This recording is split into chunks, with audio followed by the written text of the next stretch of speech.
Hello and welcome. My name is Roger, and this is your daily tarot map for Saturday, March 28th, 2015, using tarot to create the life you want. First off, I want to thank everybody for sharing these videos on Facebook, Twitter, Google+, for liking them, for subscribing to this channel. Your support is greatly appreciated.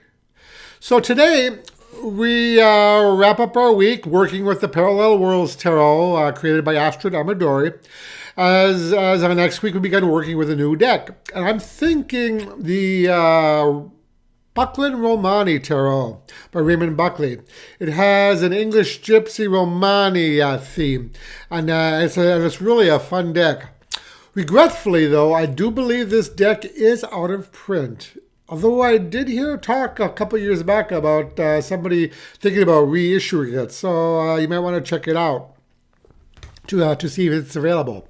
So, on to today's draw. The three cards drawn today were the Five of Wands, the Three of Cups, and the Eight of Swords.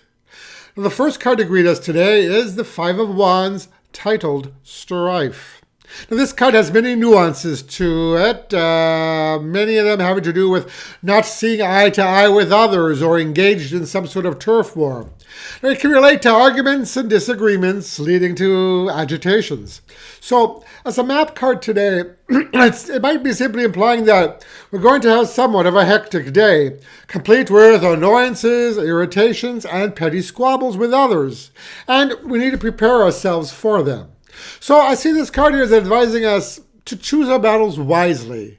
That is to say, we want to think carefully about entering into any conflict or arguments today at work or at home and ask yourself, how important is this issue really?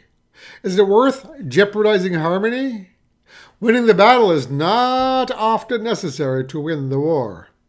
Now, on the opposite side, we don't want to allow anybody to needlessly push us around and walk over us. We don't want to be a doormat. So sometimes we do need to enter into engagements in order to do what's right and to take a more assertive stance. When we do so, however, we want to ensure that our motives and intentions are clear and for the highest good of all involved. Now, the appearance of the Three of Cups in the middle of two somewhat difficult cards suggests to me the idea of restraint. Now, not the kind of restraint that we see in the Eight of Swords, but rather the idea of restraining ourselves from making every little thing a battle. Now, in this card, the man has a serene and peaceful look on his face. His eyes are closed as he's enjoying the feeling of the water pouring onto his hands and into the cups below. Now, this signifies to me that rather than aggressively searching for and fighting to get ahead, we might want to spend a moment and enjoy the abundance that is already present in our life. There's a book entitled How to Want What You Have. That's it. Well, that comes to mind here, and it might be worth checking out. So, as we move into the Eight of Swords energy, our third card of the day, we see that restrictive energy again, that idea of restraint, of bondage, of perhaps even victim mentality, feeling like we've been wronged. Now, however, this card can also be reinforcing that first card, that is to say, a need for self-restraint.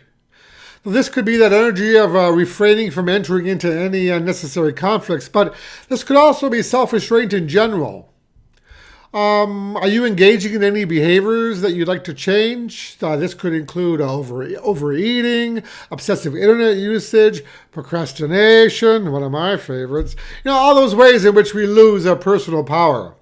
Now, given that the Three of Cups is sometimes associated with partying, this card might be suggesting that there's been a bit too much overindulgence as of late, and some restraint is now in order. So, the message I'm getting from these three cards is, don't let life's little irritations and annoyances get you down. Instead, focus on the big picture. Now, today's advice card comes from the Enchanted Map Oracle by Colette, Baron-Reid.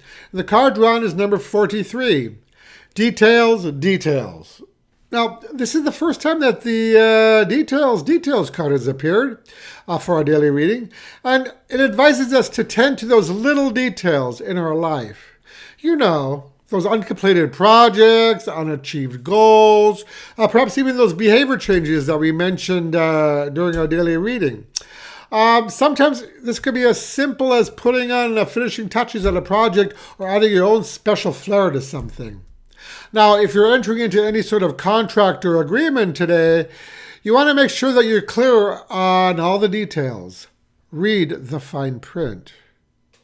And that is your daily tarot map for today. Thank you for watching, and I'll talk to you again tomorrow. Brightest blessings.